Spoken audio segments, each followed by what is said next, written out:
નમસ્કાર. આજે આપણે વિદ્યા સહાયક ભરતી પર વાત કરવાના છીએ. હા, ખાસ કરીને ધોરણ 6 થી 8 વાળી જે ભરતી છે તે. બરાબર. જે સામાન્ય કેટેગરી માટેની પ્રક્રિયા છે અને ઘણા સમયથી એમ કહી શકાય કે અટકેલી છે. ઉમેદવારો બહુ રાહ જોઈ રહ્યા છે. હા, ચોક્કસ.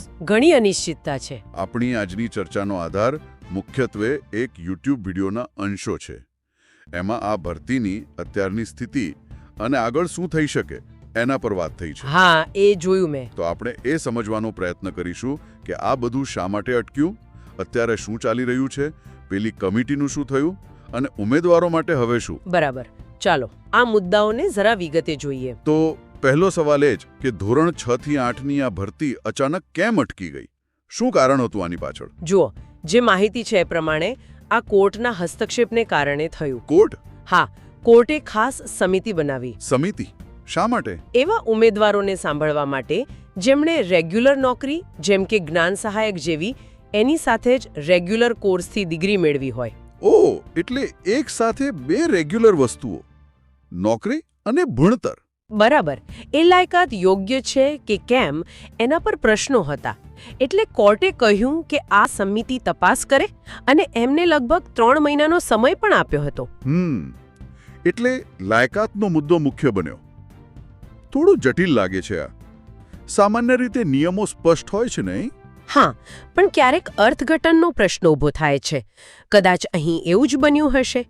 નિયમો કદાચ આ ચોક્કસ પરિસ્થિતિ માટે એકદમ સ્પષ્ટ નહીં હોય. એટલે જ કોર્ટે કમિટી બનાવી. સમજાયો? હા, અને આ પ્રકારના મુદ્દાઓ જ ઘણીવાર ભરતીમાં વિલંબ કરાવે છે, કારણ કે યોગ્યતા તો પાયો છે. બરાબર. તો હવે એ કમિટીનું શું સ્ટેટસ છે? એને બને તો સમય થઈ ગયો? કંઈ કામ શરૂ થયું? હા, કામ તો શરૂ થઈ ગયું છે. લગભગ 1 મહિનો થયો હશે ઉમેદવારોને રૂબરૂ બોલાવીને સાંભળવાનું શરૂ કર્યું એ વાતને. 1 મહિનો? તો પછી કંઈ અપડેટ કેમ નથી? એ જ તો પ્રશ્ન છે. કામ શરૂ થયું છે, પણ સુનાવણી પૂરી થઈ, કમિટી શું નિર્ણય પર આવી, રિપોર્ટ ક્યારે આવશે, આ બધી કોઈ સત્તાવાર માહિતી નથી. એટલે જ ઉમેદવારો અધીરા બન્યા છે. સ્વાભાવિક છે. આટલી રાહ જોયા પછી પણ કોઈ સ્પષ્ટતા ન મળે એટલે ચિંતા તો થાય જ. પણ હમણાં કંઈક નવી વાત આવી છે, ખરું ને? આપણે જે સ્ત્રોતની વાત કરી રહ્યા છીએ એમાં કંઈક આશાસ્પદ છે. હા, એવું લાગી રહ્યું છે. તાજેતરના જે અહેવાલો છે ને એ સૂચવે છે કે આ કમિટી હવે ટૂંક સમયમાં પોતાનો રિપોર્ટ મતલબ કે એફિડેવિટ જેવું તૈયાર કરીને સરકાર અને કોર્ટને સોંપશે. અચ્છા, તો આ બહુ મોટું પગલું કહેવાય. હા, ચોક્કસ. કારણ કે એ રિપોર્ટના આધારે જ સરકાર નક્કી કરશે કે હવે આગળ શું કરવું. આ રિપોર્ટ જ આખી અટકેલ ગાંડીને પાછી પાટા પર લાવી શકે છે. ઓકે, તો સૌની નજર હવે આ રિપોર્ટ પર. ધારો કે રિપોર્ટ આવી ગયો, તો પછી શું? ભરતી પર શું અસર થશે?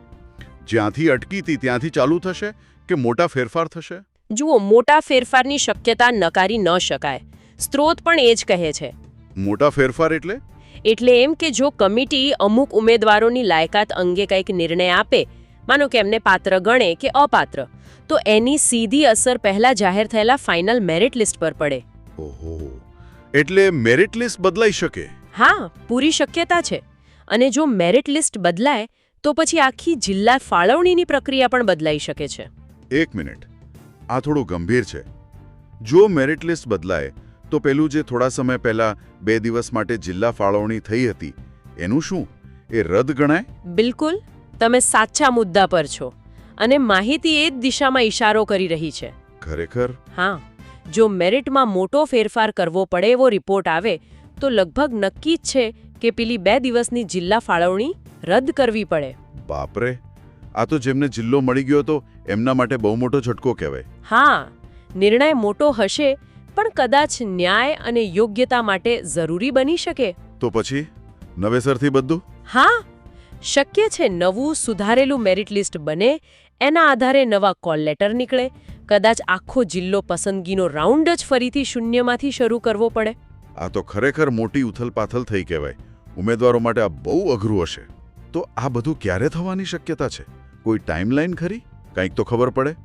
જો, ઓફિશિયલ તો કંઈ નથી, પણ સૂત્રો પાસેથી જે માહિતી મળી રહી છે એ મુજબ આવતું અઠવાડિયું નિર્ણાયક બની શકે છે. આવતું અઠવાડિયું?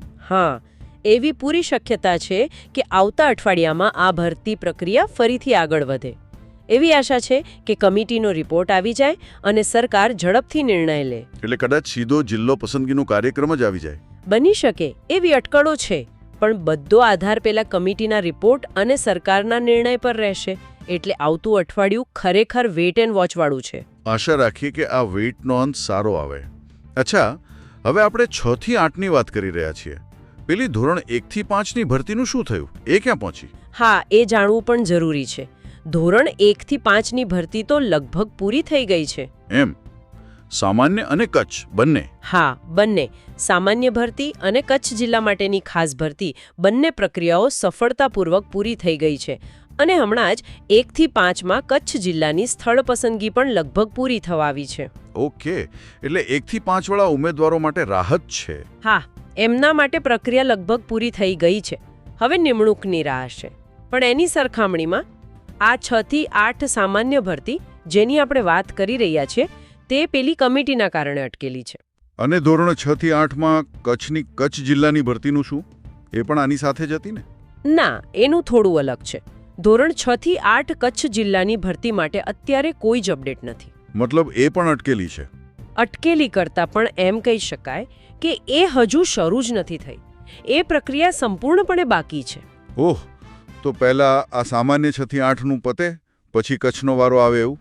હા, એવી જ શક્યતા વધુ લાગે છે. એકવાર આ સામાન્ય 6 થી 8નો ઉકેલ આવી જાય પછી કદાચ સરકાર કચ્છ 6 થી 8 પર ધ્યાન આપે.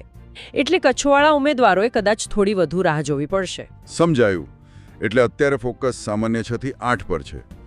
તો આ આટલી બધી અનિશ્ચિતતા અને ફેરફારોની વાતો વચ્ચે ઉમેદવારો માટે આશા શું છે? છેવટે શું અપેક્ષા રાખવી? જુઓ, તાત્કાલિક આશા તો એ જ છે કે આવતા અઠવાડિયે કંઈક નક્કર જાહેરાત થાય. જેમ કે જિલ્લો પસંદગીનો કાર્યક્રમ? હા, બરાબર. જો એ જાહેર થઈ જાય તો ઉમેદવારોને દિવાળી પહેલા એક સ્પષ્ટતા મળે. એમની માનસિક તાણ ઓછી થાય. અને નિમણૂક એ ક્યારે?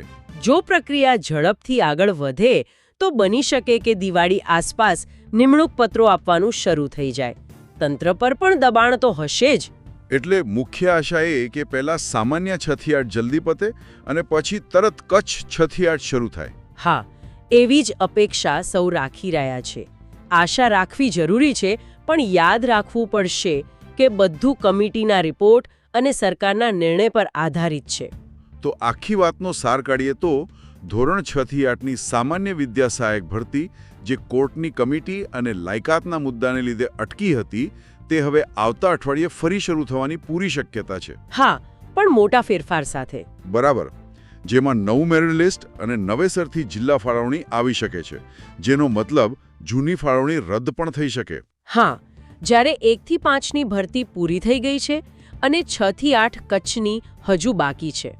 આ કિસ્સા પરથી એક વાત એ પણ સમજાય છે કે કાયદાકીય પ્રક્રિયાઓ અને સમિતિના નિર્ણયો વહીવટી પ્રક્રિયાઓ પર કેટલી મોટી અસર કરી શકે છે, ખરું ને?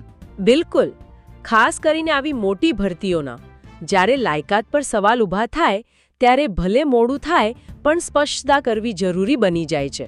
અને એના માટે કદાચ પ્રક્રિયામાં ફેરફાર પણ કરવા પડે. હા, આ બતાવે છે કે નિયમો કેટલા સ્પષ્ટ હોવા જોઈએ શરૂઆતથી જ, જેથી આવા વિવાદો ટાળી શકાય.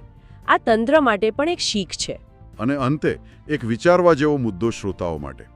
અત્યારે ભલે ધ્યાન પ્રક્રિયા ક્યારે શરૂ થશે અને મેરિટનું શું થશે એના પર છે. હા, પણ જે ઉમેદવારોની જિલ્લા ફાળવણી કદાચ રદ થાય એમની મનોસ્થિતિ પર, એમના ભવિષ્ય પર લાંબા ગાળે શું અસર પડશે? પસંદગી પામ્યા પછી ફરી અનિશ્ચિતતામાં જવાનો અનુભવ? હા, એ બહુ અઘરું છે. આ અનુભવ આખી ભરતી સિસ્ટમની વિશ્વસનીયતા અને નિષ્પક્ષતા અંગે એમની ધારણા કેવી બનાવશે? આ માત્ર એક વહીવટી મુદ્દો નથી, યુવાનોના ભવિષ્ય અને સિસ્ટમ પરના ભરોસાનો સવાલ છે. સાચી વાત છે. આના પર ગંભીરતાથી વિચાર થવો જોઈએ.